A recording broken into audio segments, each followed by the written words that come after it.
Good evening, wonderful people, great Biafrans, wherever you are on the surface of this very planet Earth that Chukwokika Biama created. On this very day, Monday, the 25th day of January, in the year of our Most High Elohim 2021, with the time now standing at precisely 3 minutes past 7 p.m. in the glorious and blessed land of Biafra, I welcome each and every one of you. Above all, I welcome the youths of Nigeria, those of them who are from the Middle Belt, ostensibly, and also our Oduduwa brethren.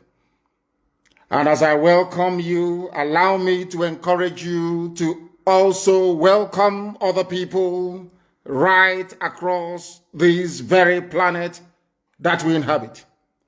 We are live and we are direct. As I said, today's day is the 25th day of January. The time now is 4 minutes past the top of the hour, regardless of where you are. That is how you know we are live and that we are direct. And as always, heaven, that gave us a message to give to the living, is presiding over our affairs this evening, as he has always done. Today is a very special day. Today is a day of mourning, that is true, because people fell, innocent civilians. The cowards killed them. They couldn't come to the bush to look for us. They decided to go to the streets of Olo, killing innocent people. Cowards they are. Cowards they are. They know we are in the bushes defending our land and our forests and our farmlands. They decided to go into the town. Hope Uzodinma sent them to kill innocent people. But today, we have given them, it's just an appetizer. Well, it's just an appetizer. We will serve the main course very soon. As I told them, if your brother or your relative is at Obinze and they come out on the streets of Olo, they will die. It's a very simple promise. And today we kept our promise. We are not going to deviate from our protocol. We must acknowledge all those who are listening all over the world. All of you listening right across the surface of this very planet Earth, be it via IPOB, community radio, Radio Biafra app, tuning, just name it, on satellite, and also on Facebook. They must know that we are serious. 2021 cannot be like any other year. We promised them we have come to die for what we believe in. Now they understand how serious we are. Hope Uzodinma feels sorry for you. Another dead man walking. I will catch me. What I will do to me. Any ear that hears it will bleed. I swear to God Almighty in heaven. Our Lord can never be any other will be, but I'm telling you, the zoo has fallen. Now they will know. We will hunt their children all over the world, wherever they are. Now they will see madness they have never seen before. Now they will see madness, the real madness.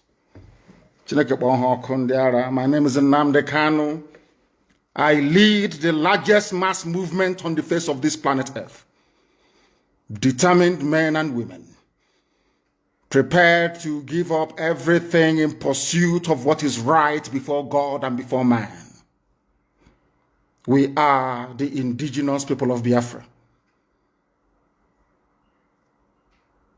Chukwokika Biama said, if you cannot defend this very land, then you have no right to exist. And that is exactly what we are doing.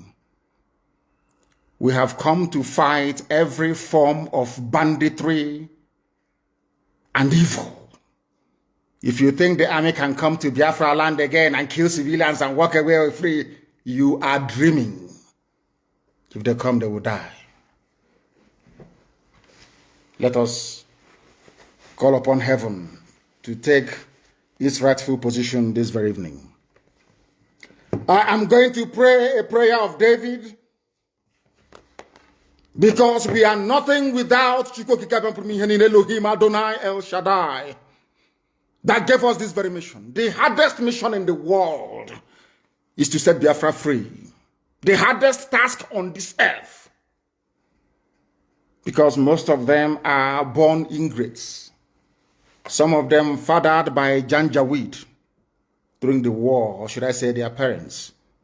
Some of them engaged in inglorious pursuit of meaningless wealth. But our job is different. We have been sent by heaven to do that work that the Almighty Himself mandated us to do, which is to set His children free in the center of this very earth, in the blessed land of Biafra, the land of the ancients, the hardest job in the world. We must honor in heaven. Do you think we apologize to anybody? Without apologies to any idiot. I will keep doing what I'm doing until I am invited to The Hague. Then I'll ask the whole world where they were in 1966 as 300,000 Biafrans were slaughtered in the north. Where were you between 67 and 70 when over 5 million were slaughtered? Where were you when Akaloka was beheaded in the north? Where were you all the countless riots and massacres in the damnable zoological republic against the chosen children of the Most High Elohim? Where were you people when Obibo was going down, burnt, synagogues destroyed, men and women abducted and sent to the north to be raped? Most of them are still in detention. Where were you?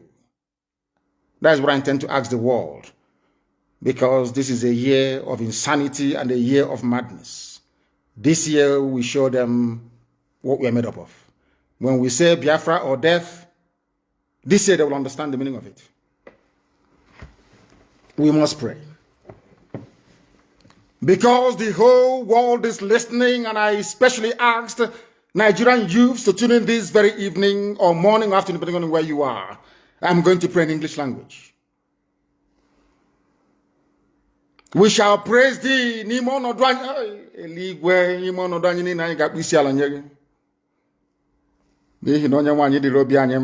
will still pray in English. It doesn't matter what will befall us. In good and in bad, we shall praise thee. But we ask you for the safe repose of the souls of those cowards murdered in Olu today. A man and a woman. Cowards. We asked them to come into the bushes to look for us. They couldn't come. Instead, they were inside Olu town, as cowardly as they are, looking for civilians to kill. Cowards they are, from Obinza barracks.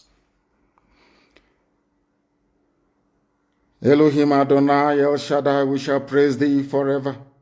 It doesn't matter what we are going through. In good and in bad, we shall offer ceaseless adoration of your magnificence and your holiness. You are Lord and you are God, you are not man. You are beyond what man can conceive of thee. That is why, unashamedly, this very evening, we proclaim your greatness before the assembly of the upright and in the congregation of the living. Because your work upon our life is great. Your handiwork is honorable and glorious. It doesn't matter what we are going through, because you are God. We cannot question thee. And your righteousness endureth forever. Look at the things that you have made, the heavens and the earth, the moon, the stars, the ocean, the rivers, the streams, the mountains, all belong to thee. You are full of grace and compassion.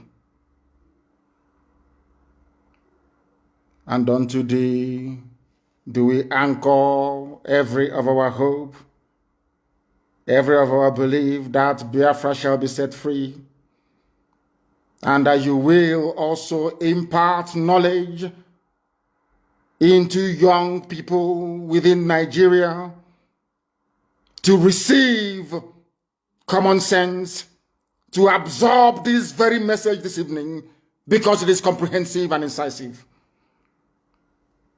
You have shown us your mercy in the past. You will show us your mercy again. We are not asking for what doesn't belong to us. We are doing precisely that which you mandated us to do. That Biafra may come, that Oduduwa may come, and that every other shackled and enslaved ethnicity in the damnable zoological republic will be set free. That in the end, all of us, Biafrans, Oduduwa, Middle Belt, everybody will come together to give honor and praise unto your holy name for setting us free. Because this very contraption that Britain constructed was designed to kill, to emasculate, and to render asunder. Only with your help and your grace shall your children be set free. That in the end your name will be glorified, adored, honored, and praised now and forevermore, we pray. He said, if you don't have a pen and paper, go and get one. If you don't have, as I will always advise the Alomajiri, go and get your chalk and your slate. We are in for a marathon this evening. What we are going to, or what we hope to achieve after this very marathon broadcast, is a very comprehensive presentation that will lay bare to the understanding of the entirety of humanity the evil that Fulani Janjaweed is importance for everybody. After this evening, there will be no doubt. What we have cleverly done, or what we intend to do, is that I will post the relevant links and videos on my page on Facebook. So if you are in doubt that Fulani are playing games with all of you, you will go to my page and go through all I'm about to say this evening. They have brought the Atakia once again, but it's not going to work with us. They have tried to use incumbent politicians to do their bidding, but they have failed. Listen carefully. Get your pen and your paper. Very, very critical. Today will be a landmark broadcast, and you'll remember it forever and ever. After this program this evening, I would like our people who are well versed in these things to translate what I'm about to say into different languages, that people in other parts of the damnable zoological republic of Nigeria may be able to follow what we are saying and what we are doing. I want this very program translated into Hausa, into Yoruba, into TV. If Jukun has a separate language, we're also going to do the same for them, to enable people who are dwelling in rural areas to understand our mission, to understand what IPOB is doing, because there seems to me to be a lot of distortion. Nigerian newspapers do not report the truth. They are not objective. This brown envelope journalism of the very worst kind. What we are about to do this very evening is to outline why we are doing what we are doing. Because they travel to the Janjaweed North, or should I say to the Janjaweed controlled North. They lie to them. Nnamdi Kanu IPOB wants to break up Nigeria, wants to make your life a misery. Tonight we are saying it is a lie. They have been lying to you.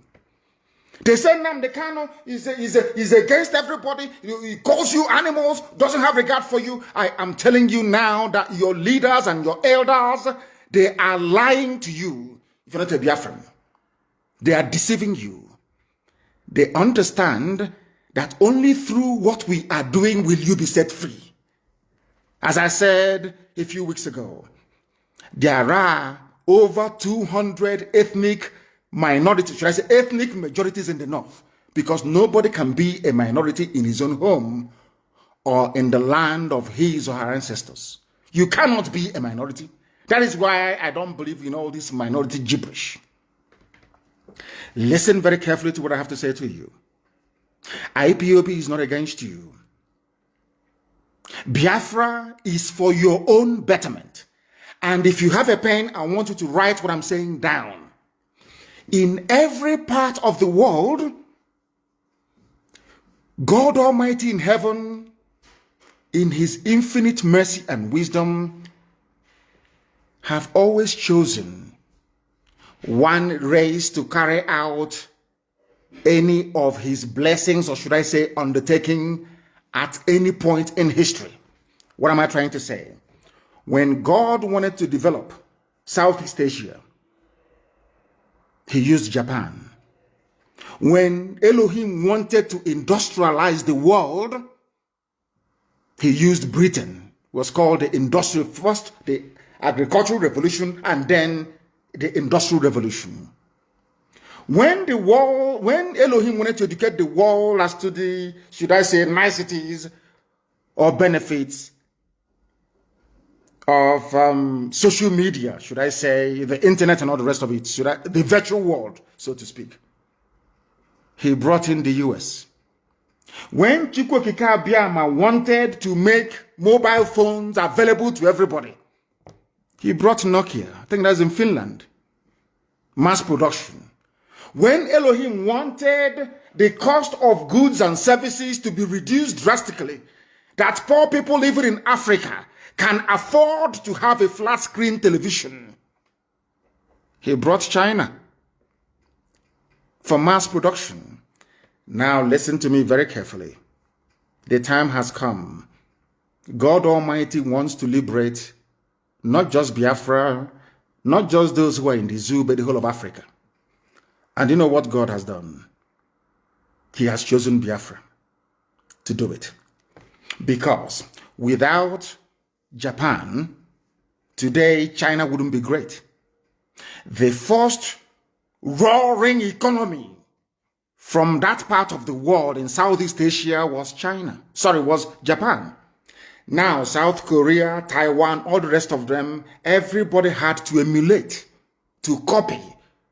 Do you know the reason why? Because when you go begging from Southeast Asia, today you have Malaysia, you have Indonesia, you have Singapore, everybody is doing fantastically well because they had a Japan to look up to. Follow me very carefully. Jealousy, envy, or hatred doesn't solve this very simple conundrum. It's very simple, but I want you to understand it. That is how God works. When God wanted to liberate South Africa, he brought Nelson Mandela, brought Steve Biko, of course. There are other people that will come along. When God wanted to liberate black people, not just in America, but the whole world to an extent, he went for Martin Luther King Jr.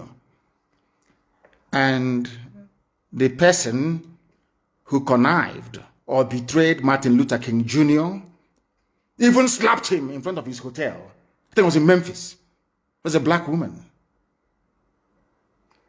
The fact that you can go to the US today and get a job, the fact that they can go to the US today and, should I say, fly even first class in an aircraft, in an aeroplane, is down to the work that Martin Luther King Jr. did, and also Malcolm X and all the rest of them. Of course, I concede to Prophet Elijah Muhammad. They did a very good job as well. Louis Farrakhan, to an extent, did a very good job. So also did, what's his name again? I've forgotten his name. When it comes back to me, I will tell you. They all did fantastically well. That is why you can go to the US and find a very good job. When it comes to Africa, God Almighty in heaven, in his infinite wisdom and mercy, have chosen Biafra. So Biafra can never ever be against anybody. And let me tell you something. Once Biafra becomes free, everybody becomes free.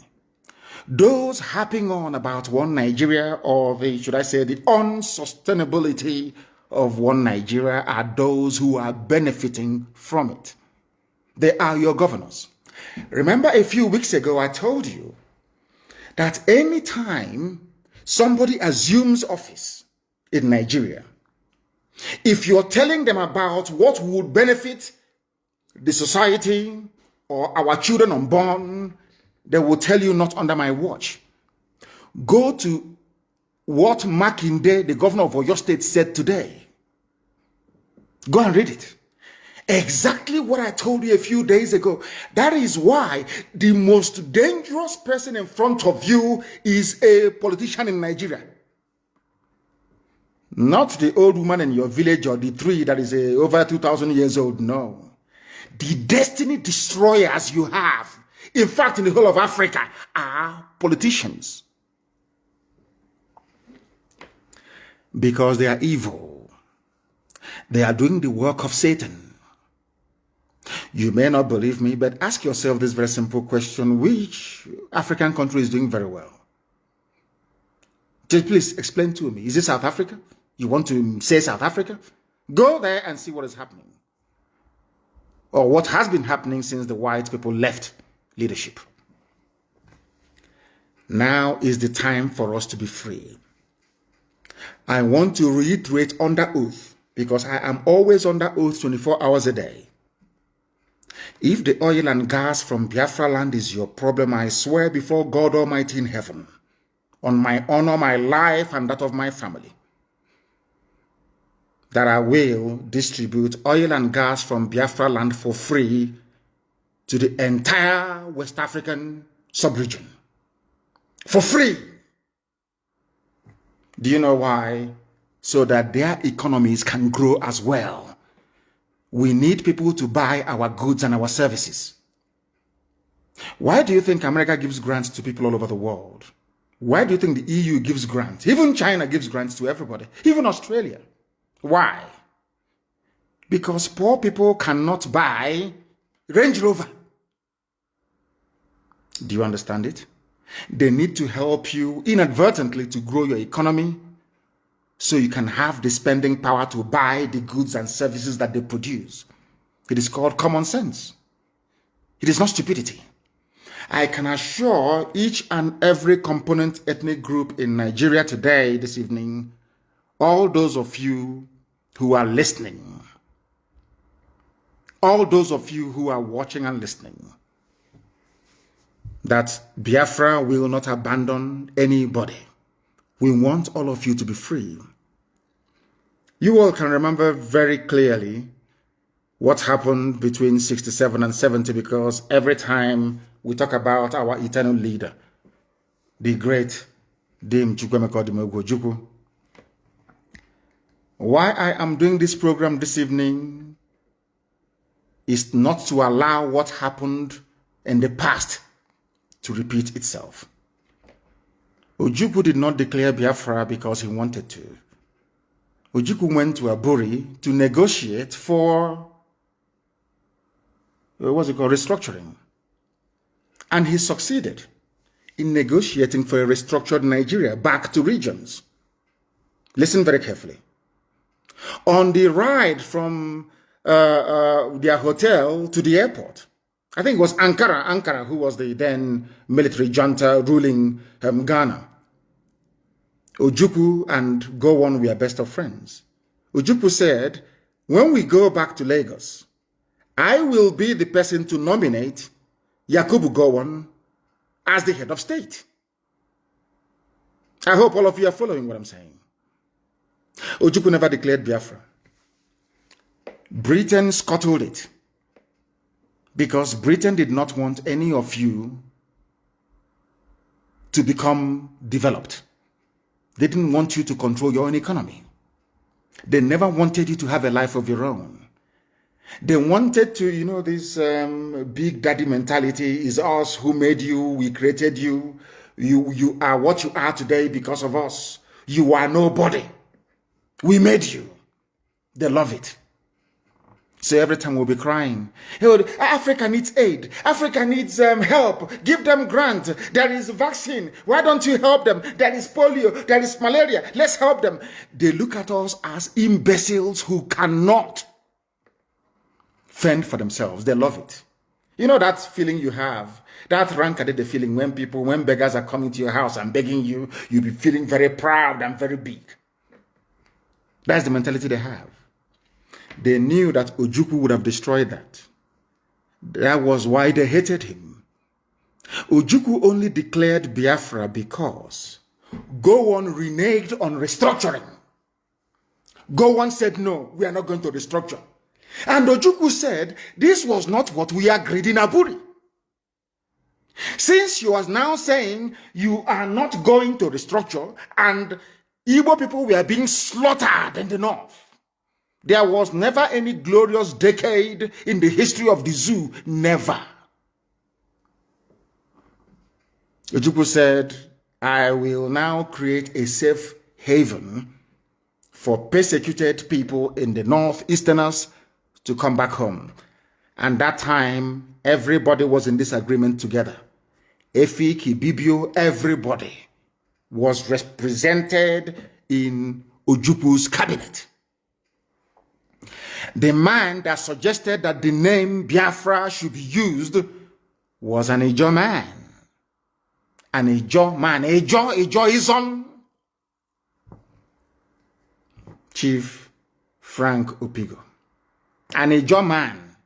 So when people talk about Biafra, Ojukwu's Biafra, they will never tell you he's Ijo Biafra. They will never tell you he was an Ijo man. Ijo. That said to Ojukwu, our original name is Biafra.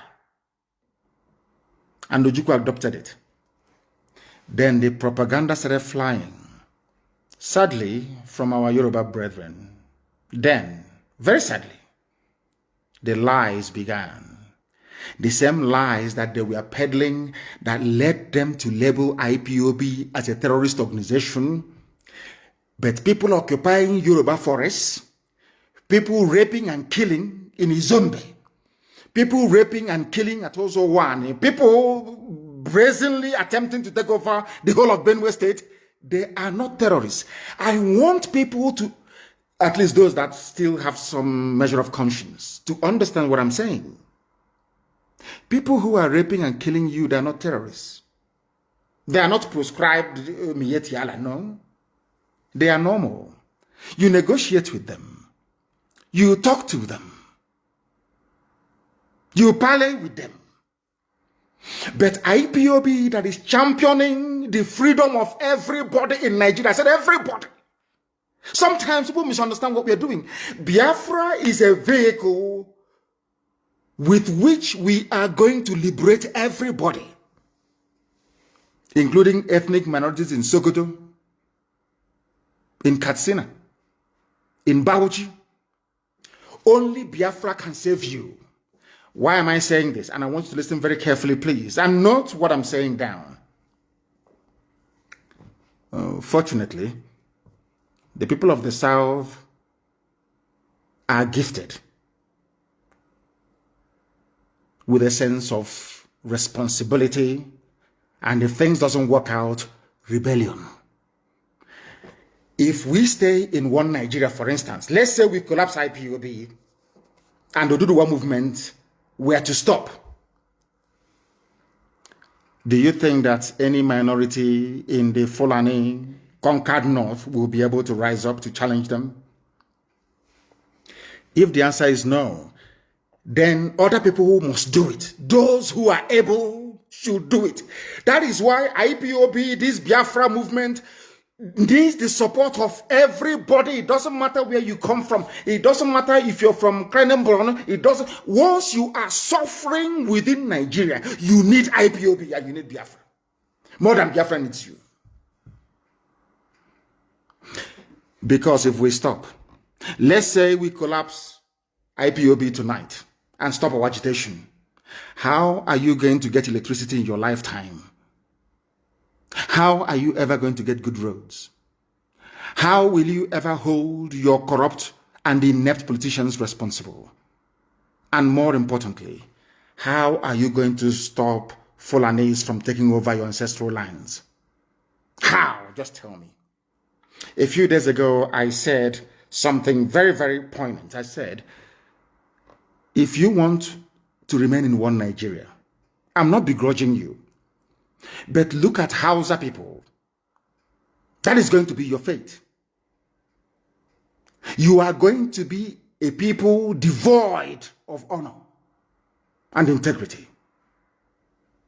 You will only exist as a people, if at all they will allow you to exist. Now you understand it. That is why we are doing what we are doing. We must cut out all the distortions, all the falsehoods, all the outright lies against what IPOB stands for. Anybody against IPOB is working for the politician. They are paid errats. Owasiwanya is a spent force, somebody who made his entire existence on sabotaging his people. We love our elders. We respect them. If not that I'm a very, very discernible and sensible man, I would have thought that perhaps that Paya Debanjo has turned around to abandon truth, which I know and respect him for. Do you know that Paya Debanjo said, I am at one with Kanu? Yoruba media said, I am at war with Kanu. After doing my presentation during the Never Again 51 years remembrance of those that the zoo slaughtered and massacred, over 5 million people. After I finished speaking, Paya Debanjo asked to come back into the program to speak. He was allowed. He said, I am at one with Kanu. Fulani is the problem of Nigeria. The media wrote that Paya Debanjo said, I am at war with Kanu. These are the people who have been lying to you, telling you that we hate you, IPOB is too parochial, we hate everybody. And I'm saying, if we hate everybody, why was it that when I was at DSS, those who used to wash my clothes were kids they picked up from Sokoto, from Zamfara, and tagged them Boko Haram sympathizers, locked them up for, some of them for nearly 4 years. They used to wash my clothes.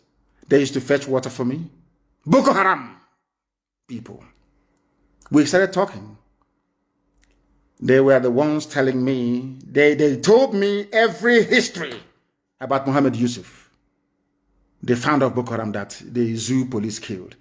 You know, sometimes, you know that Nigeria even accused me once of supporting Boko Haram because I came and I made it very public that Boko Haram is the way it is today because of the wickedness of Nigerians. An average Nigerian is a very wicked animal, a wicked beast. Why do I say this?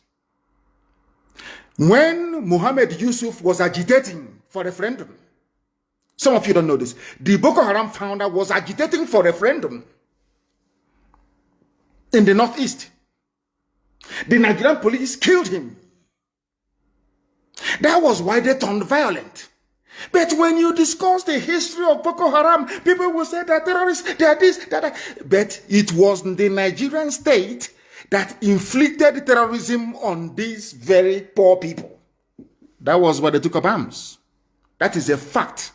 Castigate Boko Haram all you like. Cast aspersions all you like. Say whatever you want to say against them. It was your docility. You were there. Nigerian police went and killed a man that hasn't killed anybody. Today they're holding El Zagzagi. Holding him.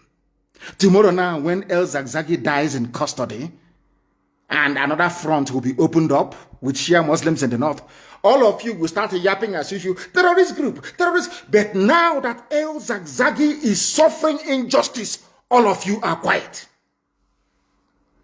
The only time I'm speaking the truth, you know me, I speak the truth always. I don't give a damn who is upset or who isn't. Have you noticed something? The same thing now that Yoruba media is saying that, of course, I love Sunday Igboho very well. He's doing a very fantastic job, and I will keep supporting him. Do you see the way the Yoruba media are reporting their own people? Do you see how they're writing about every second, every minute, every second, every minute? Because he is Yoruba. And the media in Nigeria is controlled by Yoruba people. And now I'm asking myself, what is the difference between what Sunday is fighting for, what Muhammad Yusuf was fighting for before they killed him, and what Nnamdi Kanu is fighting for? No difference. Follow me very carefully, please. I'm not saying that I condone or tolerate the excesses of Boko Haram bombing and killing people. I completely reject and condemn it. But there is no difference. Yoruba will never promote anybody outside their tribe. They are journalists I'm talking about. Never. Because somehow they feel that the coming of Biafra will somehow disadvantage them. I don't know why. Or is it because somebody somewhere is desperately trying to become the president of the damnable Zoological Republic? I have no idea. But I want you to pay attention this evening. Ask yourself this question. What is it that Sunday Iwoho is doing that is different from what IPOB is doing? What's the difference? They will say, oh no, because he's not advocating for the breakup of the country. Because we see a million miles ahead than any other person. Why am I saying this? Do you know when Ojukwu saw that only restructuring could save Nigeria? Only restructuring. 52 years ago. 52 years ago. 52 years ago. I want the world to understand that this is a gift that God gave to Biafran people. The gift of vision, to be able to see things before they happen. And I am very glad to say, and with every sense of humility, I hasten to add, that I also possess the same gift as Elohim gave to our eternal leader. I have the same gift. I need you to understand this very, very carefully. I also have the same gift. And you ask yourself this very simple question. Why was it that something Ojukwu saw, not did he only say it, he negotiated for a restructured Nigeria what do I mean by 50? 54 years ago, 53, 54 years ago. Only now, they are now asking for the same thing. 54 years ago, they killed 5 million Biafrans because of it. The same thing they killed 5 million Biafrans because of, now they are begging to have it. And the thing is, why must all of us be begging Fulani for restructuring? Why must all of us be begging them for referendum? Why? Are they God? Are they holding the key to our lives? Why must we are begging? Every time we are begging them, oh, please, can you restructure? Oh, please, can you give us? Every time, please. Who are these people that we keep begging them? And I will tell you to go through your elected representatives.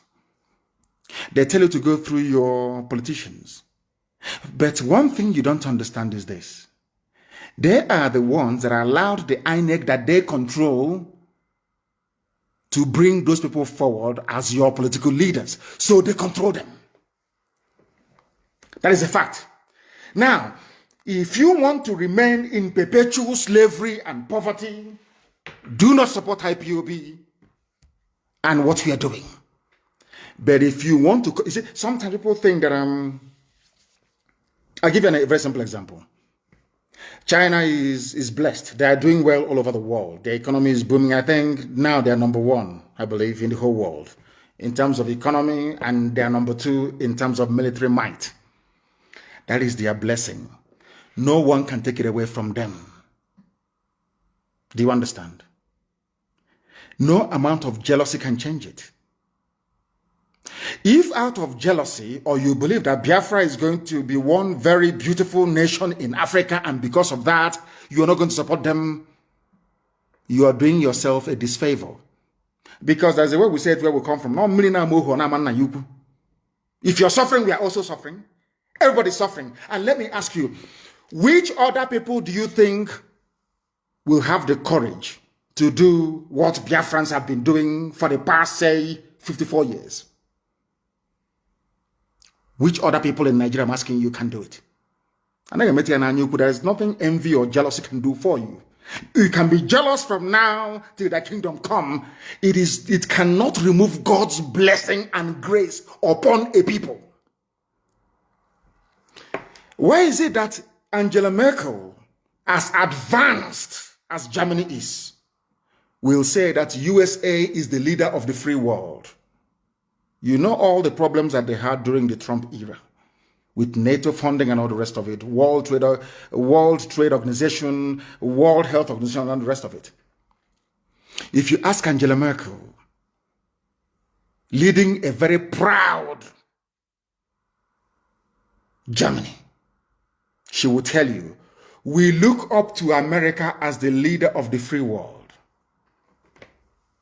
Is it going to stop Germany from doing very well by acknowledging the preeminence of the United States of America? No. If you ask Boris Johnson now, he will tell you the most important thing for us is to make sure that America comes back to lead the free world. It doesn't matter if you're hung up on your jealousy or your envy. It's not going to change God's blessing. The same thing applies to Biafra and IPOB. And to the Igbo race to an extent. The same thing happened to the Jews. Jealousy, envy, jealousy, envy, jealousy, envy all over the world. They were slaughtered over and over again. They were killed. It never ever removed the grace of God from upon them. Today, Israel is standing very, very strong. Why am I saying all these things to Nigerian youths? It's for them to understand this very simple fact that we have not come to take anything that belongs to anybody. We have come to set all of you free. And I will reiterate, once we are all free, if all of you gather together, first of all, you need freedom. You know, what I find astonishing about the likes of people who should know better, like Wole Soyinka, that were advocating for sovereign national conference until Obasanjo came, a Yoruba man became the president, and they forgot about it. Had they stood on that, if after this liberation of everybody in Nigeria, all of you were to come together to say, we still want to remain in Nigeria, after a referendum, I am a Democrat. Should Biafrans vote to be part of Nigeria? That's entirely up to them. And I will abide by it because the majority will always carry the vote. And for some of you who are afraid, they will dominate us. Hey, Biafrans everywhere. Igbo people, they have shop in Lagos. They have in Ibadan. They are doing well in Kanu. They are doing very well in Meduguri. They are doing very well in Yola. They are doing very well in Kafanchan. It's because you don't know anything. Do you know that in the mindset is in our DNA to be free? As a free people, we are the only people. These people you claim are going to do. I am from a place called Isiamafaruku Ibeku. Afaruku used to be one autonomous community before, but now we are three. Maybe we are going to become four. Who knows? We are the only people that answer to autonomous community. Do you know why? Because we love freedom. We don't want anybody to lord it over us. And for people who wrongly claim that was the propaganda of the Janjaweed, the Miyet Yala Caliphate, Fulani Caliphate over the years, don't join Biafra. Don't join the Igbo people. They will dominate you. They will dominate you. And I want to draw a very simple analogy with what is happening today. Look at Miyet Yala. Look at IPOB, for instance. Who are the ones killing you and dominating you? Miyet Yala. Who are the ones shouting, don't join IPOB, don't support them, the same Miyet Yala dominating you? That was what they did before, during, and after the war. They poisoned the minds of our people. Britain started it. And go on, finished it off. How did they manage to do it? By repeating the same garbage over and over and over and over again until you believe it. Now, I want to put an end to that lie to tell Middle Belt why they must produce a leader, why they must come with us, to let my Yoruba brothers and sisters understand why they must come with us, because together we can liberate ourselves. Then, once we liberate ourselves, to your tent, O Israel. But if during the process of this liberation that is bound to happen this very year by the grace of the Most High, what we intend to do, what we must do is that at the end of this revolution, there is going to be a referendum. And that referendum, there are going to be only 2 questions on the ballot paper. Do you want to continue as, no, 3 questions actually. Do you want to go your separate ways and become different republics or entities or nations? Do you want to have a confederation? Or do you want a federation? As a referendum question. That's all. If it comes back that Biafrans, after this new order has been established, they vote for a continuation of one Nigeria, who am I to say no? I'm a Democrat. I can never say no. Understand this very clearly. We are going to go into a revolution this year. Something more compelling and devastating than end SARS. We must do it together, spontaneously at the same time. As I told you, we outnumber them. Their soldiers cannot fight. Because a soldier doesn't know if he's firing into a crowd of his own relatives. He doesn't know. It's like throwing a stone into the market. You don't know if that stone is going to strike one of your relatives. But we know they will bring Fulani terrorists from the Sahel, give them Nigerian army uniform to come and fight us. That's what they're going to do. As they're doing in Okigwe right now. Now listen very carefully when they do that. We outnumber them.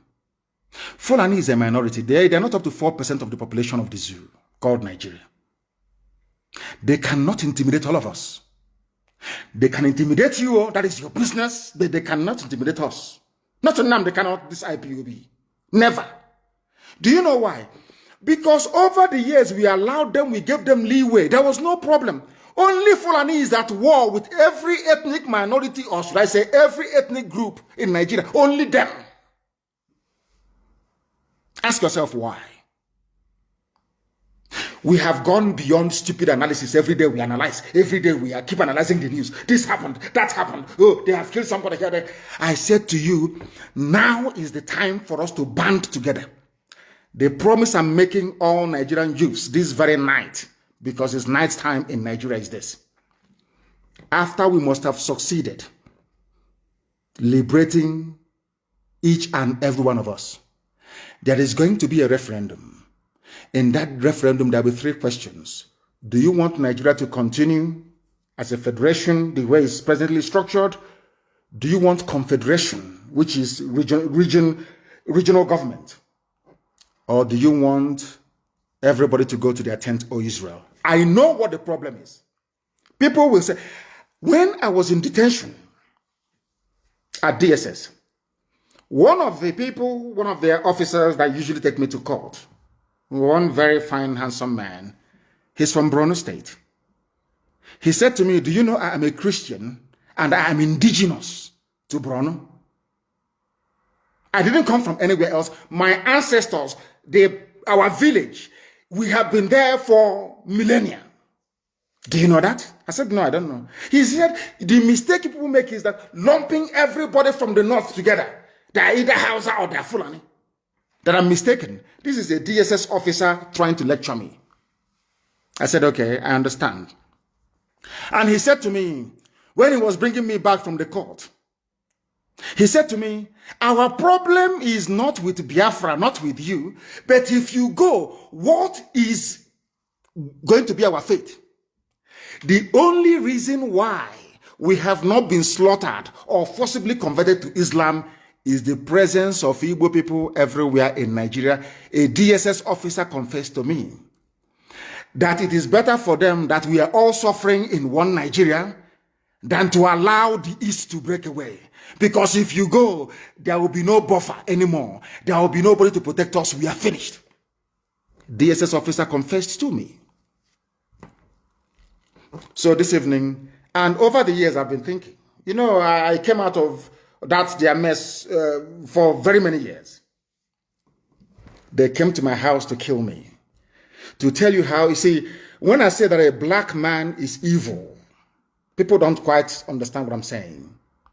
I want to digress just for a few seconds. When I left DSS, I went to Kuje prison and I was granted bail because, you know, in Nigeria, they can never ask you to go. They will always grant bail because they want to make money from you. And I went home. They said, you don't speak to the press. You shouldn't attend any rallies. I told them to go to hell. I broke all their conditions. And I was there, ready to take 2 million men to Abuja. They came to my house to kill me. Now, let me tell you why Nigerian journalists are also part of your problem.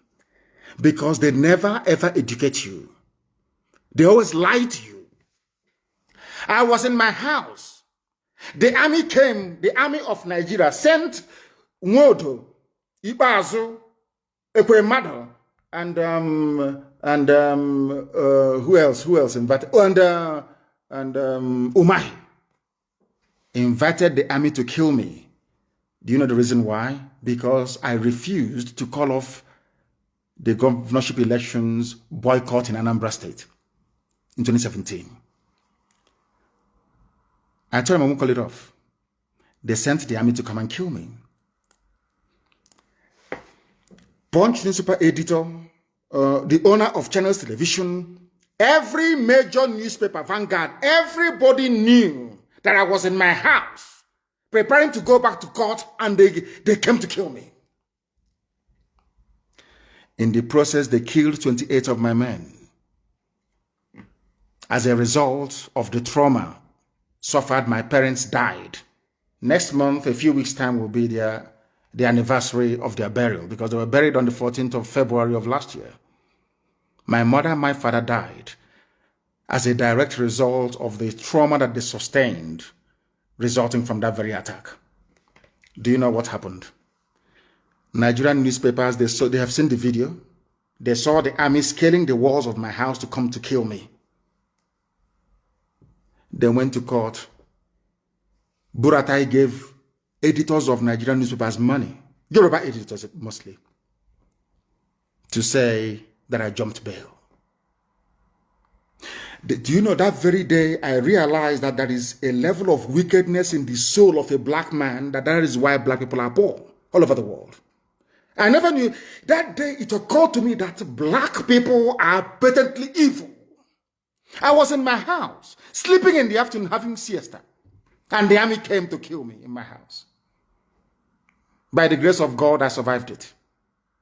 Somebody, a human being that went to school with conscience, had the temerity to say that I jumped bail, that I am a fugitive when they came to kill me, which means that those Yoruba newspaper editors wanted me dead. Do you see how black people reason? Do you see how they think? Now, as I was saying, these people, do not allow them to deceive you. IPOB is fighting for your liberation, for your freedom. And I want that very video to be posted, please, when I was in court, arranging bail for Kanuri people, for Fulani people, for Hausa people, for Nupe people. And if you have the time, go to Kuje prison and ask any long-term serving inmates in the prison. The greatest loss they have endured was when I left Kuje prison. I was the one who arranged for lawyers for Shia Muslims inside Kuje prison. I was the one that arranged for lawyers for Hausa people, Fulani people inside Kuje prison. Go and ask anybody. If I hate other parts of Nigeria, or if what we are doing is born out of hatred, why would I spend IPOB money when I was in prison trying to free people from other ethnic groups? Why would I do that? What benefit do I have to derive from it? That is to prove to you that what we are doing is to try to free everybody. Because if Biafra is free and other people are not free, we don't have freedom. We want other people to be free. So then when Biafra is doing very well, other nations around us will also be doing very well.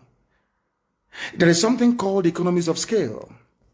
That is why I believe that anybody who is a student of economics, you can never be jealous or envious in your life. In fact, if you attended Government College Oman as I did and studied factors of production at Form 3 or Class 3, you can never be jealous in your life. Have you seen any Omahian being jealous before? So these people that went to all these mushroom comprehensive schools in the bush, they don't know anything. Have you seen anybody who attended maybe King's College Lagos or DMGS Onitsha or where's this one again? CKC Onitsha for that matter, or Nike Grammar School or Methodist College Uzakole, or maybe Hope Warden Institute in Calabar or Stella Maris in Iguacha, or maybe Africa Grammar School in those days. Do you think they have time for jealousy? Because at class 3 they teach you something in economics, factors of production. And after that, they say that for you to do very well, all companies or factories producing the same item, if you are sited in the same place, that's why you have industrial parks. There is something called economies of scale. Although you're doing your own business, making your own money, but the fact that you are all together doing very well, there are spin-offs, there are some things you gain from one another. Maybe not directly. It's called economies of scale. That is why, after the Second World War, America poured so much money into Germany that they were fighting. They fought Germany. The war ended like today. From tomorrow, they enacted what was called the Marshall Plan and gave so much money to Germany to rebuild the German economy. Do you know why? Because they know that Germans, they have scientists, they are hardworking people. It is in the interest of America that Europe is doing very well. It's only in Africa that when you see somebody doing well, you want them to die. Because you're black, you're primitive, you're evil. Let me tell you why it is good for other people's children to do even better than your own children. Because you don't know the disease or illness that may afflict you tomorrow. You don't know if there is any medicine available to cure that very illness. And you know the funniest thing, you don't know if this your neighbor that you're hating on, or this Biafran, or this IPOB member that you hate, you don't know if it is the child that will find or invent the medicine that will cure you. I've preached this thing before on Radio Biafra. That is why abroad, when you don't send your children to school, your neighbor will call the police. I told you this before. And one day, I was living at a place called St. Philip's Road in East London, in Hackney. And I asked the woman, why did you call the police? Is it your business? The woman said, I have arthritis. There is no cure for arthritis. We only manage the pain. I don't know if this little boy that this woman is denying access to good education is the one who is going to invent the medicine to cure arthritis. Shamefully, I went back upstairs. It reminded me of what I read in school, Economies of Scale. If Biafra is free, all of you will be free. If all of us are free, then we enjoy the genuine benefits of freedom and democracy. That is not obtainable in the zoo called Nigeria. And that is why you must reject this Luciferian, concocted zoological Republic of Nigeria. And now I want you to understand this. I had wanted to build a very small context, a sort of background, so you understand why I call Nigeria a zoo. Some of you get upset. I'm addressing Nigerians now. Some of you get very angry. He's calling us zoo, that we are animals. That is why we don't want to be associated with IPOB. You don't want to support IPOB. Do you know why I say so all the time? Don't be angry. Listen to me this evening. When I finish, you will tell me that I'm right. I'm not calling you an animal in a zoo because you're an animal, no. I am trying to wake up your consciousness. I want you to become angry in a very good way, to look at yourself and say, how do I change this my nature? It is a very, very constructive criticism. Do you know one very funny? I wanted to go, after tonight's lecture, I want you to go to the nearest hospital. Go to the A&E. You will see people with all manner of health challenges. Maybe somebody involved in a motor accident, or maybe somebody who have suffered heart failure. I want you to go to the ICU unit. Of course, we don't have it in this, so intensive care unit. Just peep through the window. Once there is no pulse in that person, they cannot no longer feel the heartbeat. You know one thing they do, one funny thing they do, they pump electricity into that very person. And when they want to do it, the person applying the electric shock will be protected. Others will run away. Understand this very carefully. Do you know why they're doing it? Because those who are living, those who are well, if you give them a dose of that electric shock, it may damage them. But to this person that the heart is no longer beating, is dying, they need electric shock to wake them up. The same thing happens in real life. That's the reason why we do things the way we do it. That was why I called Nigeria a zoo, and why I call Nigerians animals, because you are dead. I need to wake you up. I need your consciousness to rise up, to realize that you're in a mess. And because it took you very many years to understand it, that is why you are in the mess that you're in today. The zoo was attacking Dele Momodu, my good friend. But you have forgotten, all of you have somehow forgotten what they said. Today they're in Oyo Forest, isn't it? Which Sunday is fighting very gallantly, and of course, Ibagania Dams and all the rest of them, fighting to secure and keep Yoruba land safe. And my very good brother, Yinka Odumakin, of course, FFK and our elders in Yoruba land. The elders I have, that's all I have as elders. The rest are jokers. Now, listen very, very carefully to this. Because our people don't, you forget so easily.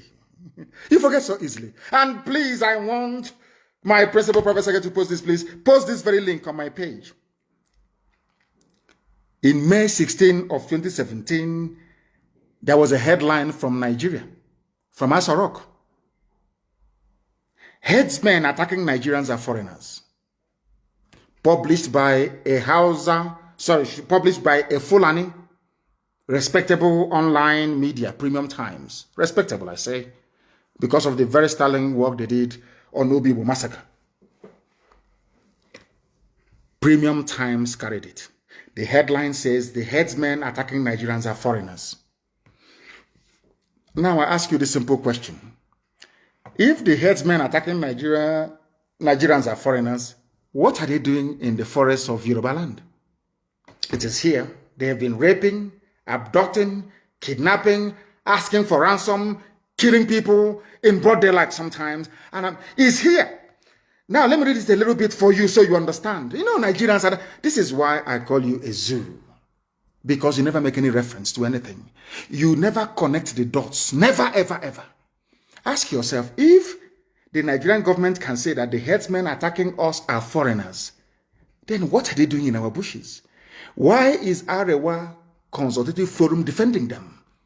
Why are respectable northerners coming out to defend what is clearly indefensible? I don't understand it. You said they are foreigners. I didn't say it. Nobody knew where these people came from. You are the ones that told us that they are foreigners. But Nigerians have forgotten. All of you have just forgotten. But tonight I'm here to remind you. Headsmen attacking Nigerians are foreigners, according to minister. And I'll read it for you. This news was published on May 16, 2017 by one Sani talker. So you will not say he's a Biafran or a Southerner. Now listen very carefully. The Nigerian government said on Tuesday that most of the headsmen carrying out attacks across Nigeria are foreigners. They have now accepted that Fulani people are carrying out attacks across Nigeria and that those Fulani people are foreigners. Then you're asking me to give land to foreigners. Now let me even ask, if these people are coming across the northern borders with their AK-47, who allowed them to come in the first place? These are sensible questions we expect sensible people to be asking. Isn't it? Now, my question to Nigerians tonight is this. Why are you not asking these questions? You people came out and told us, the minister said, these headsmen attacking us are foreigners. Why then should we give them land for Ruga? Why should you forcibly take over our forests and our ancestral lands to harbor people who are from the Sahel, not even Nigerians, so according to them? Now, having dealt with that very question, and I want you to bear that in mind, please. Why then are you paying Miyetti Yala to stop the killing? If they are foreigners, as you claim they are. Why then are you paying Miyetti Yala to stop them? That goes into, I told you that Fulani has a grand plan to settle their people in your homes and in your villages. Some of you are shouting, one Nigeria, we want to get security, the unity of our country moving forward. You have just signed your own death warrant because they are in it together, including your so-called presidency. This is what they do very well. It's all takia. Everybody knows that. They deceive you, they cheat you. Today they say, oh, we apologize to the residents of... Apologize for what? You should... Implicit in the apology, in Oyo and in Ondo, means that they carried out the attacks. Why are you apologizing for the attacks carried out by these primitive people from the Sahel if you're not part of it? And by the way, why are you apologizing? Shouldn't you be in jail for killing people? For killing the daughter of Fashoranti? Shouldn't you be in jail? What is an apology? Now, they apologized in front of the governors and in front of the police commissioner of your state. Yes, our dear sister Ngozi. And by the way, thank you for not arresting Sunday, because you would have gotten yourself into very serious trouble. Now, ask yourself this question. Somebody came out and said, we apologize for killing you. Is that what should be happening? Shouldn't they be in jail? Shouldn't they be in prison for killing people? You see why I call it the place a zoo, honestly speaking. And Yoruba newspapers just carried the news as if nothing happened. Oh, they have apologized. Apologized for what? For killing people? Apologized for raping people? Apologized for vandalism? Apologized and that's it. I'm scared. There is a level of docility that people will possess, and you begin to worry for them. People came to Yoruba land and killed people, and they said, we apologize, and that's it. And that's it. Unbelievable. Now, listen very carefully. This video that, I don't know if Dele Momodu played this video actually, was a video that was played, or should I say, published very many years ago, about what is happening in the zoo. And I'm going to play it for the whole world to understand, so that they can know the truth about what Fulani has in store for you. You don't know it, but we do. We are not fighting for Biafra for the sake of it. We are fighting for Biafra so we can escape from Nigeria before what is to come becomes. Now, listen to this very carefully. Not from me, listen. But as you're listening, bear it in mind that they told also that these people killing us are foreigners. Under their watch, they let them in. That means that the borders of the north is not working.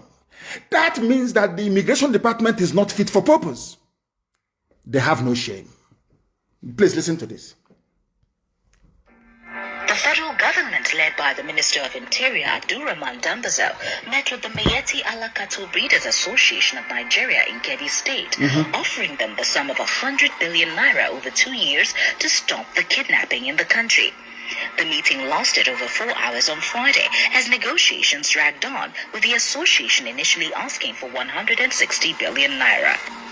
The minister said that the strategy was part of the steps needed to tackle insecurity in the country as prescribed by the Economic Community of West African States, ECOWAS. The headsman crisis has risen since 2015 after Muhammadu Buhari became president. Their rampage has spread not only in the north but also throughout the southern zones of the country. The killings by the headsmen has led them to be tagged the fourth most dangerous and deadly terrorist group in the world by the World Terror Index. The acting Inspector General of Police, Muhammad Adamu, who was also at the meeting in Kebbi State, added that over 1,000 people have been killed and many more kidnapped in Kaduna. However, he said that this intervention was necessary to bring the criminals to book. The Kebbi State Governor Atiku Bagudu said hosting the meeting in his state shows the seriousness of President Muhammadu Buhari's administration in tackling the security challenges in the country. Are you following? They gave me Etiala 100 billion and they're denying it. This was independently reported by Roots Television. The clip is here. The governor of Kebbi State also spoke about it. Do you know the funniest thing? The person that told you that it is foreign nationals who are committing the crime is the same man that hosted Mietiala and gave them 100 billion, Dambanzao Fulani. The president, Fulani. The governor of the state where the meeting was held, in Kebbi, Fulani. Are you listening? Are you paying attention? Do you see how they have been playing with you, telling you insecurity is everywhere? Because they know they have come to take your land from you. And there is nothing you're going to do about it. This was why they wanted to crucify Dele Momodu. Because of this. Because of this, they wanted to kill him. They were saying it's a lie, but he's here, reported neatly and cleanly, and please post this on my page, that people may go and view it over and over and over again to understand the mess you are in your so-called one Nigeria. Nigeria is like, I don't know what it is, it's like, it wasn't a cage. I'm telling you the truth. And what are their plans? I will tell you in a few seconds what their plans, what their overall strategy is, what their plans are for you. Why are they paying Mietiala to stop the killing if it is not Mietiala that is doing the killing? Very simple. These are the things I expect investigative journalists to go into. Ask is a simple question. If Mietiala is not carrying out all these killings, why are you paying them 100 billion naira? What for?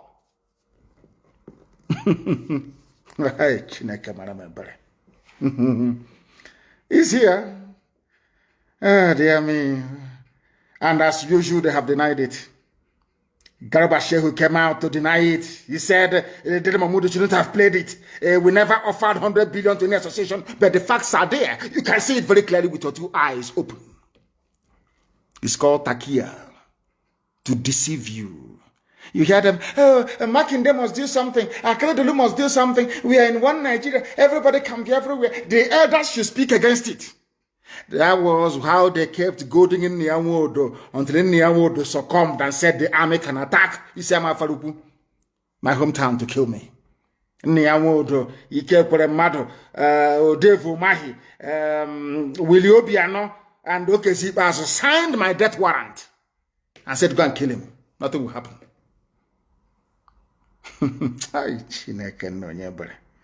Lord have mercy. Let's continue. They asked Garba Shehu, did your government, your Fulani government, of course Buhari is dead. If you say Buhari is alive, then that means you need to see a brain surgeon. Your brain is not working very well. Why did you give them 100 billion? This is an absolute falsehood. In all of those meetings, I have confirmed that in any of those meetings, nothing like money was discussed. All of the issues were about the involvement of the leadership of this group in getting them to prevent upon their erring members, and there are many. Now, Garba Shehu is saying that it is Mietiala that is killing people. Garba Shehu opened his mouth and said, Mietiala are the ones killing people. That's his response earlier yesterday. Because we wanted to attack Dele Momodu. See how they're playing with you. It is Mietiala. It is not. We gave them money. We did not. The same Mietiala that was negotiating the release of kidnapped school children just a few weeks ago. Do you see how they are messing up with your brains? And they need to keep you occupied. They know how you reason. They know that you want money. They know you are very hungry. They know you're very desperate to also own a house in Dubai. What do? They dangle 2023 in front of you, telling you it is the turn of your village. Yo, don't worry, 2023, you come to Abuja, you start enjoying. You too, you can have private jet. Don't worry, that is it, 2023. Don't worry, we are in your forest, yes, we know. But there is killings going on, yes, we know. But please, forget that. Think of 2023. They know how you reason. They are very clever, you know. Oh, Fulani, aye, dear me. They know how to deceive you. And they have willing tools in Yoruba journalism. Yoruba journalism is as poisonous as a very corrupt, desperate politician. Very, very poisonous. Very poisonous, I tell you. It was Yoruba media complicity and duplicity. That is why their forests are being occupied today. Because what goes around comes around. They never knew that by helping these Janjaweed Caliphate suppress freedom fighters, they themselves are opening up their land for occupation. They never knew it. It's common sense. Today everybody's suffering. Garuba Shehu said only a few days ago, no, just yesterday, that it was Mieti Allah carrying out the killings. Has anyone suggested that Mieti Allah should be I don't know, proscribed? No. When they kill you, they apologize to you. But IPOB that did nothing. They want to tag a terrorist group. That is the mind of a black person. It is here. The evidence is right in front of us. But Nigerians are too gullible, and I'm asking Nigerian youths tonight, do not be gullible anymore. Do not be gullible anymore. Stand up and say that we have had enough. And when we call you to come out on the streets to protest, just do it. And you have your freedom in your hands. They kept denying, oh, we never gave money to Mieti Allah, but I want to read another news for you, and please publish it. I want you to publish it on my page, the link to this Guardian newspaper publication. Foundation sues government over alleged plan to pay Fulani headsmen 100 billion to stop kidnapping. They want to pay them 100 billion to stop kidnapping. Now, let me read that for you. The incorporated trustees of Malcolm Omirobo Foundation has filed a suit against the government of Nigeria over alleged plan to pay Fulani headsmen 100 billion to woo them to stop kidnapping and banditry in the country. Fulani are the ones doing the kidnapping. Fulani are the people doing the banditry. It is not profiling. They have maybe Britain advised them 2 days ago. Start using the word profiling. You know, it's very sweet. We are not profiling anybody. We are telling you the truth. You set up all these terror groups to advance Fulani hegemonic interests right across the length and breadth of Nigeria. That is what you're doing. And we are calling you out. And you don't like it. That was why you tagged IPOB a terrorist movement, to try to silence us. But God Almighty in heaven had other plans. It is here. Vanguard publication. Confirmation that Fulani people are the ones doing the killing, and they are the ones paying themselves to stop killing their so-called fellow Nigerians. And Governor Makinde is saying, we are one. Let us stay in peace, because he doesn't want his security votes to be threatened. That is black people for you. Black people for you. Now, there's another news. Coming from the same Fulani group. I want you to pay very serious attention, please. Coming from the same Fulani group. This news was published on May the 10th, 2019. A Fulani group warns Nigerian government against compensating Mieti Allah with 100 billion. Please post the link on my page so the so-called Nigerians can come and see what has become of their lives. How they are deceiving you. Even a Fulani group. Sequel to reports making the rounds that federal government is offering the Miyetti Allah Cattle Breeders Association of Nigeria the sum of 100 billion. And remember, when Garba Shehu was asked, why are you giving them money? He said that Miyetti Allah is a legitimate stakeholder in the country. Have you forgotten? Garba Shehu, go and Google it. Garba Shehu, you just Google Miyetti Allah, a legitimate stakeholder in the government of Nigeria, you will see it. The same Garba Shehu. When he was asked a few years ago, now he has changed. We never gave them money because they think they are talking to fools. They think they are talking to idiots.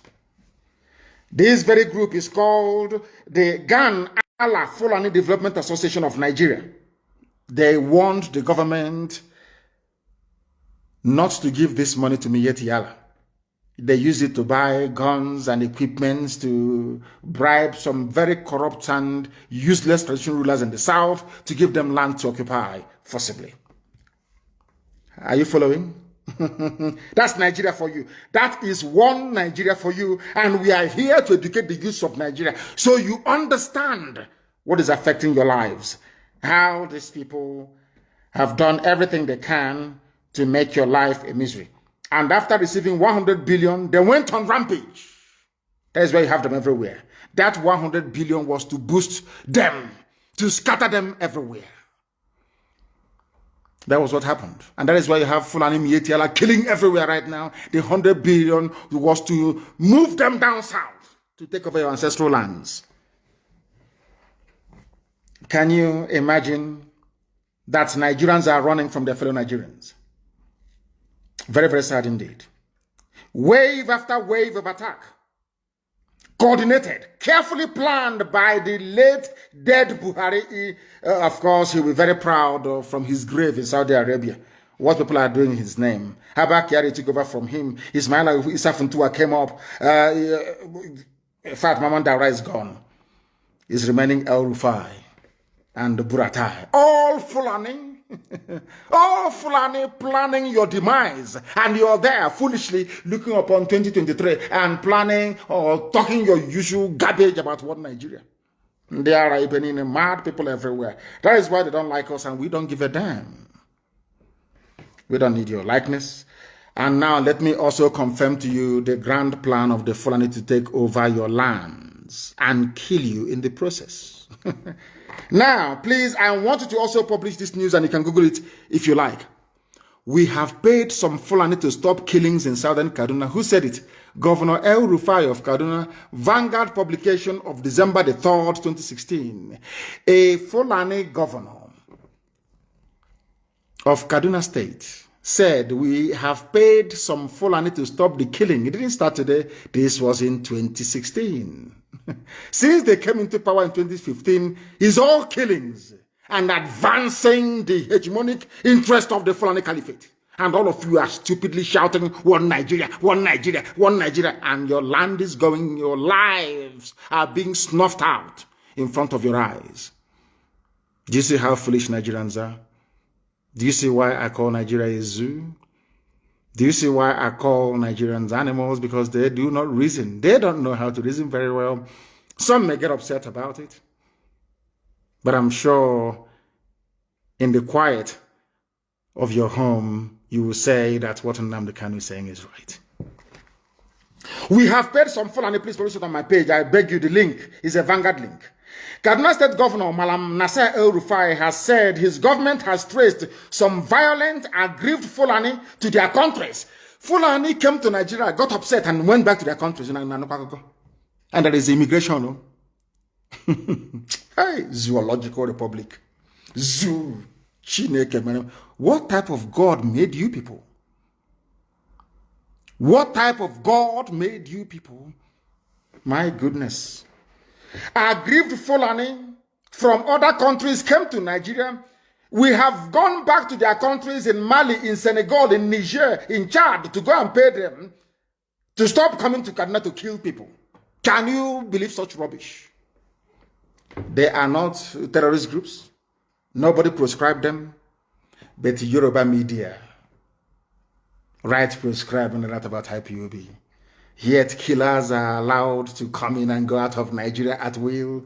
They come in as bandits or as headsmen, and they leave as multi-billionaires. They go back to their countries when the money, they go and tell their people, do you want to make money as a Fulani man? Go to Nigeria and start killing. And they come and they settle them. Zoo. Unbelievable. Listen carefully tonight, oh. You must pay attention. Nigeria was a country that banned open grazing because they don't obey their own laws. The people do not even know that judicial pronouncements are themselves laws. Anything a justice or a judge says in a court of law becomes law. They have lawyers, they have senior advocate, junior advocate, intermediate advocate. None of them knows anything about law in the zoo. I want you to follow very carefully, please. Nigerians don't know the meaning of the rule of law, but they boast, rather very ridiculously, of having an elite class of politicians. We are the elite. You are an elite. And they're moving cattle from somewhere in Funtua to Yoruba land to Oyo to Ondo. What does your law say about it? The law of Nigeria forbids the movement of cattle and open grazing. It is the law of Nigeria. But because Fulani, they have another agenda. Mind you, they have a Fulani Attorney General. What do you expect? In a country where an Attorney General cannot advise the government that open grazing is illegal. Please, I want you to publish it. It was published by PM News. Headsman, High Court bans open grazing. It is there. Very clear for the whole world to see. You want me to read it? The judgment was delivered by Justice Adewale Thompson on 17th of April, 1969, at the height of the war.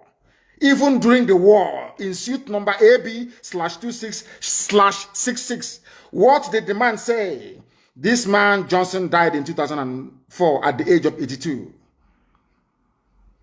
He said in his judgment, I do not accept the contention of defendants that a custom exists which imposes an obligation on the owner of a farm to fence his farm, whilst the owner of the cattle allows his cattle to wander like pests and cause damage. 1969, no? They started looking for your land since 1969. You know that I love Fulani, they are very patient people. They know how to play this game. They are very patient. Even if they don't accomplish their aim before 2023, they will wait for another 8 years. They will come back and they will continue. Until they take over your land. It is here. This is a law in Nigeria. Because this judgment was pronounced by a judge, Justice Adewale Thompson, on 17th of April. It is everywhere in the whole world. That is the reason why people go to Supreme Court in America. Any pronouncement by the Supreme Court becomes law. When they say we are going to allow abortion, open abortion becomes the law. When they said that now blacks and whites are equal, they can ride on any public transport, it became the law. Congress did not legislate for blacks and whites to ride on a bus. I forgot the name of that woman. I think it was somewhere in Alabama. I've forgotten. It's a very famous case in America. I don't know why I forgot it. The woman that refused to stand up and give up her seat to a white passenger on a public bus. It went all the way to the Supreme Court. The Supreme Court of America said you can sit anywhere on a bus. That abolished segregation on buses, on public buses. House of Reps or Senate did not debate it or vote on it. Now you understand, don't you? How civilized countries operate. Any pronouncement by a court of law becomes law on its own. Nigeria has this law since 1969 that banned open grazing. But today, you are talking about open grazing. And you're telling me that such a place deserves to be called a country? Oh, dear me. Hell, Britain made me mad. Very sad indeed. I played this video for you before and I want to play it for you again. And please repost it on my page about the Bauchi governor talking about how they're going to bring in Fulani from everywhere and they pay them your money. The money comes from Biafra land, from our oil and our gas in Biafra land. Chai, these guys, they have messed us up. Messed everybody up. Now listen to this, please.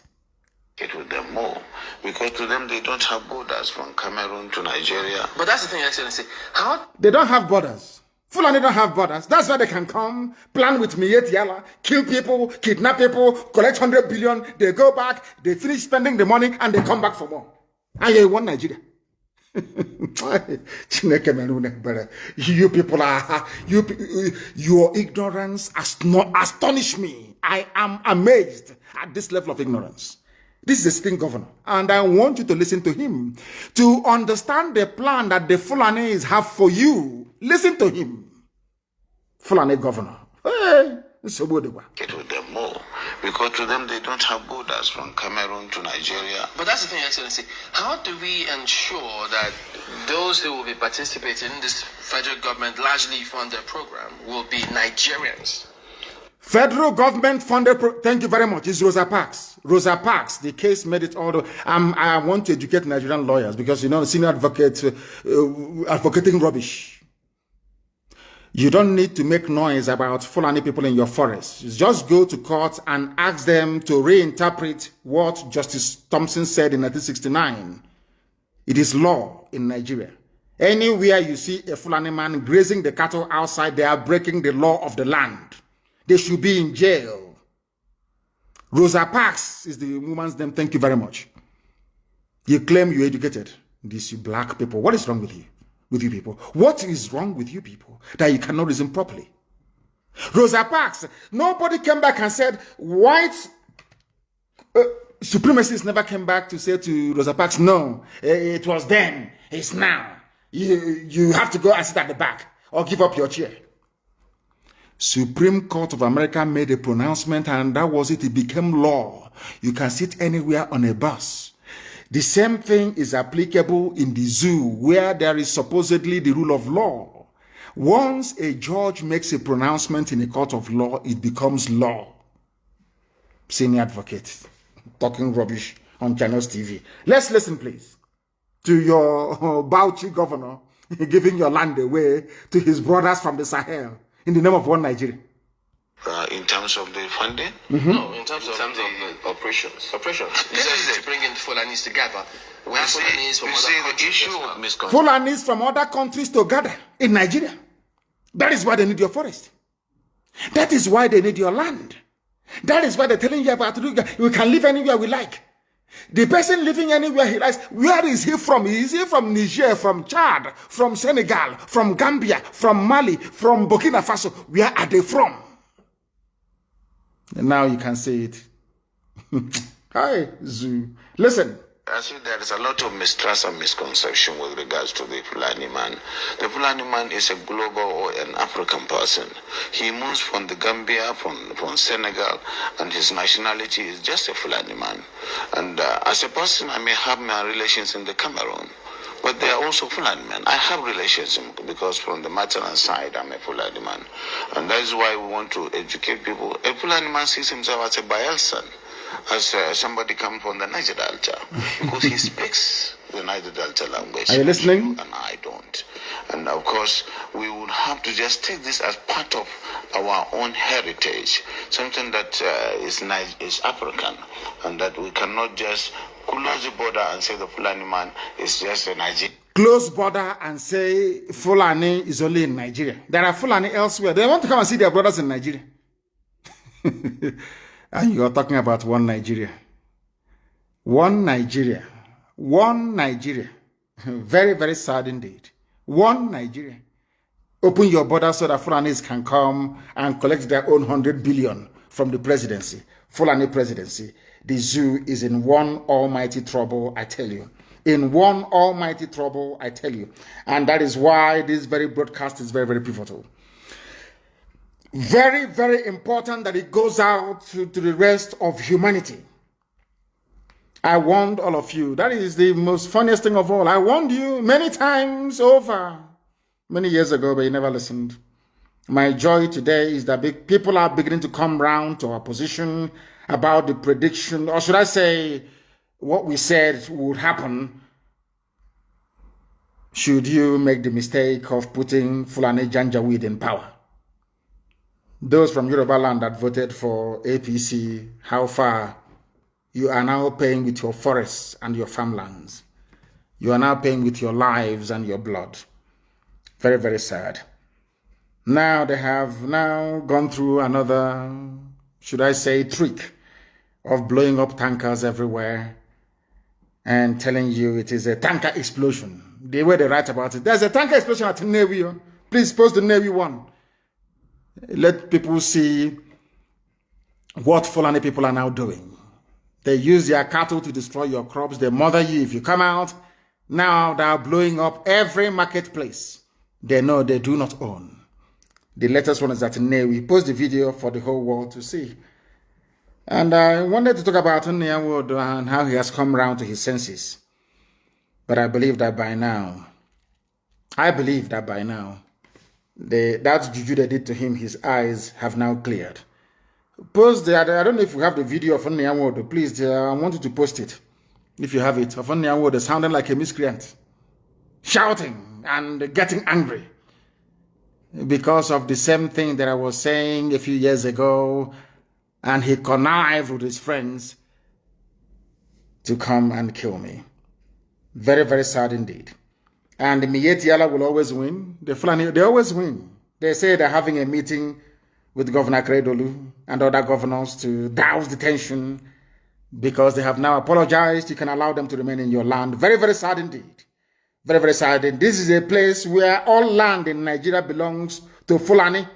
Miyetti Allah dares Governor Akredolu. The link is there. Please post it for the whole world to see. All land in Nigeria belongs to Fulani.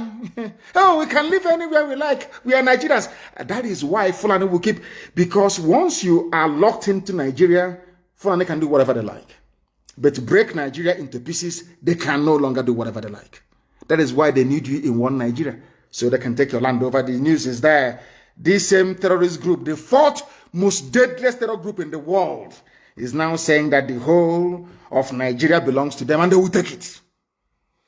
With this level of docility, they will take it. But not the land of Biafra. Not the land of Biafra at all, at all, at all. What we are seeing today is, you know what Ojukwu saw 50 years ago? They said, Ojukwu is a rebel. Let's go fight the rebels. In Lagos, let's go fight the rebels are there. Let's go fight the rebels. The rebels have been defeated, or they have said the rebels. What the rebels saw 54 years ago, you are now begging Fulani to give to you. What would have been very difficult, aligning with Ojukwu to get the restructuring that you wanted in 1967, 68. Now you are begging Fulani and they're saying no to you. They want one Nigeria, one federal government of Nigeria where they run everything. And so to make it easier for them to take your land. You are now today, you are begging. You are begging. And that is the reason why this evening I'm asking the Middle Belt to please rally round a young, vibrant leader in the Middle Belt to champion your cause. We will work together to make sure that we set our lives free. Very, very important. Because Nigeria is the only place in the world, considering what they came to do in Olu today, where the military, tasked with protecting the citizens, are actively engaged in the destruction of lives and properties. That's what Nigerian army does very well. That's what they're doing. They know that ESN is in the forest. They know where to find us if they want to, but they prefer to be in the town killing people. And hope of them have brought them. And I hope that all of you are aware of the consequences of the actions of Hope Uzodinma, a 419er from Lagos, a thief and a criminal, that the Janjaweed imposed upon you people. Very, very sad indeed. And in that same zoo, rather than being in the north and fighting the bandits that they created, the people that abducted 8 orphans from an Abuja orphanage, you people are not ashamed of yourselves. When are you going to rise up to say enough is enough? Forget NSAS. There must be a revolution. When a Yoruba female preacher was killed Nothing happened. Nothing happened. There was no compensation. But Arewa Consultative Forum, they have the guts to say that people who are killers should be compensated. That is Nigeria for you. That is Nigeria for you. I mean, in the past, people used to say that it was an Igbo man. Igbo man, you know, they very cleverly pointed you to an Igbo man, pointed you to IPOB, to Nnamdi Kanu, people for you to take out your frustrations on, whereas they are busy colonizing you, not even colonizing, subjugating you in your own land. That was what the Fulanis have done very, very cleverly. It is only now that our brother Bayo Oluwasomi is now saying that Fulani have now launched a genocidal war against the Yorubas. What goes around does invariably come around. And even in Ogun State, the Fulani headsmen are still brutalizing people and shattering the jaws of women. And who are the people responsible for this reign of terror in the name of the diseased and dying one Nigeria? In a country where the Fulani is a minority. History will always repeat itself. Buhari came in 1983 and destroyed lives and killed people. He was overthrown, thankfully, by Babangida. And in 2015, you people brought him back. And I managed to publish the names of those who are responsible for the, should I say, the mess that Nigeria is in today. It's on my page. You can go and read it. But there is something that I want to point out this evening, because it seems to me that my friends in Yoruba media, they know the truth, but they know how to dance around it. You know, they say that these, you know, Makinde has been paralyzed by fear. Paralyzed by fear. The Janjaweed got to him. He said, Governor, that's what they do. Oh, do you want to stay there? Do you want to continue staying there? Then do something. Do something now and protect Fulani. We are all one Nigeria. That's what they always do. That's why Makinde came out to start talking rubbish. But the Minister of Youth and Sports Development, Mr. Sunday Dare, has advised the Oyo State Governor, Sheyi Makinde, to be more proactive and decisive in handling the situation in his state. That's what they do. Once you go into power, you are in power. You don't want anybody to actually interfere or interrupt the flow of money in name of allocation coming to you. Because of that, you do everything you can to cling on to power. And that most times means doing what will please the Fulani. And that is why Yoruba forests today have been taken over by Fulani Janjaweed. And in the north, the same bandits that came from Nigerian Republic, from Mali, from everywhere, these are Fulani, they are giving them Hilux, vans and vehicles and millions of naira. They call them repentant bandits. Even the one from Ouagadougou, he's in Abuja collecting his Hilux and billions of naira in your one Nigeria. That is why if you remain in Nigeria, you are going to die. You are going to perish. And that is the reason why we do what we do. We want to save you. We want to make your lives better. We want to make sure that you enjoy the benefits of freedom the same way that we wish upon Biafran people, not just in Biafran, but all over the world. That is why we must join hands together. That is why there must be a revolution. And that is why everybody must support IPOB in what we are doing. And that is why we must bring the zoo to an end. To let the people decide. As Modo was screaming and barking and saying that their 1999 constitution is evil, who is going to rewrite it? Is it not the people? Because if you keep quiet, Fulani will come up with even a worse version of that very constitution. I preached it before, and I'm sure somebody posted it or commented upon it yesterday. Go to that constitution and you will see the mess that your lives are today is as a direct result of a constitution written by a Fulani man for Fulani people in order to dominate you. That is why everybody must rise up and be part of what we are doing. That is why everybody must rise up and support what IPOB is doing. And if you have a relative in the Nigerian army and they are busy killing innocent people on the streets, know that there will be a payback time for them. We will not forgive. We are not going to lament. I'm not going to complain or cry. You went to all, you killed people and you did this and you did that. Anything you do to us, we are going to revenge. I'm saying it live so that the whole world can hear me. That thing you want, you're going to get it. And there are a few special announcements I would like to make. There are new USA National Financial Secretary, Mrs. Latina McPeters, and also our Asset Recovery Officer is Dr. Nelly Ofebu. The rest will be put in place. And please, we must note that we have 4 independent regional coordinators in the United States of America, and the names, rightly so, are Central Regional Coordinator, Pacific Regional Coordinator, Eastern Regional Coordinator, Mountain Regional Coordinator. They are all independent. We must make this very, very clear, please. And you also know that we are doing a very fantastic job, and our land is safer today than it was yesterday. That I can assure you. The zoo will try everything they can to intimidate. That it is in their nature. But we are not going to capitulate. We are standing very tall and very firm because the land of Biafra must be protected at all costs. And that is precisely what we are doing. And with that, we have come to the end of our presentation this very evening. I thank you all for listening, and I'm sure you have noted down very important and critical points for you to research at your leisure. Or you can come back to my page to go through all the links and the videos that we have published to prove to you irrefutably that the Fulanis are out to conquer, to subjugate, to kill, to pillage, and to drive us away from our lands, and we're going to allow it. Once again, thank you very much for listening. From me, from here, with every love in my heart, it is good evening.